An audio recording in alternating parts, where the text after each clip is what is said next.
Welcome back to our channel. Our returning and new viewers, we have a beautiful story for you. John Carter had always believed that his life was finally at peace. After a decade serving in the CIA, operating in the shadows, eliminating threats, and uncovering secrets that could shake nations, he had chosen to retire. He wanted a normal life, away from the adrenaline-pumping missions and the constant paranoia of looking over his shoulder. He found solace in Laura. She was beautiful, kind, and, most importantly, someone he believed he could trust. They had been married for 6 years, and from the outside, their life was a dream, an elegant house in a quiet suburb, weekend getaways, laughter, and the illusion of love. But illusions are fragile. John never let go of his instincts. Even in retirement, his training never left him. He could sense changes in behavior, subtle shifts in tone, the way someone's eyes darted when they had something to hide. And in the past few months, he had noticed Laura changing. She was staying out late more often, claiming she was spending time with friends.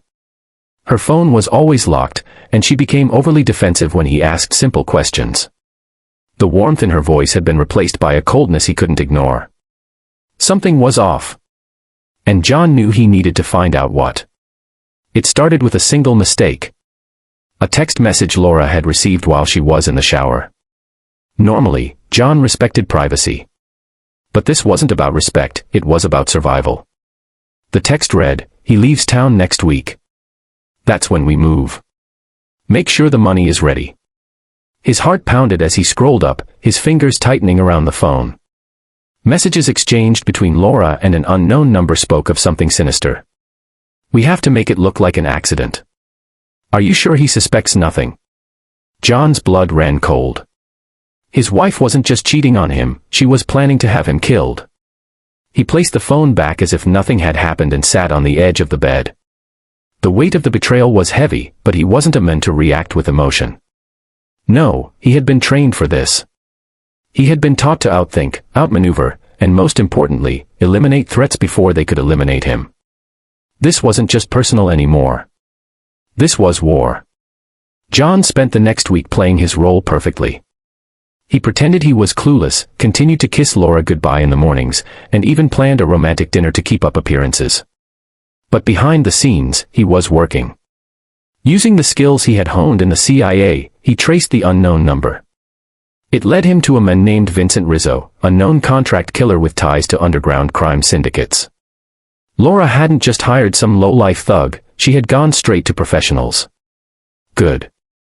That made things more interesting. John reached out to an old contact from his CIA days, a hacker named Felix, who owed him a favor.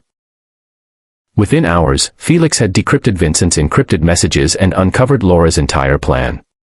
The hit was scheduled for the following Friday night. John smiled. That gave him just enough time to turn the game around. Instead of confronting Laura, John did something more dangerous. He let the hitmen believe they were in control. He allowed them to track his movements, watching as they planned his demise. But what they didn't know was that he had planned theirs first. John studied the locations they frequented, the weapons they used, and their strategy. He even followed them once, blending into the shadows, unnoticed like a ghost. He noted their preferred ambush point, a secluded warehouse on the outskirts of town. On the night of the planned hit, John arrived at the warehouse before his would-be assassins. He set up hidden cameras, tripwires, and, most importantly, a few lethal surprises. Then, he waited. At exactly 11:45 p.m., the hitman entered, moving in precise, calculated steps. That's when John struck. A flashbang detonated, disorienting them instantly.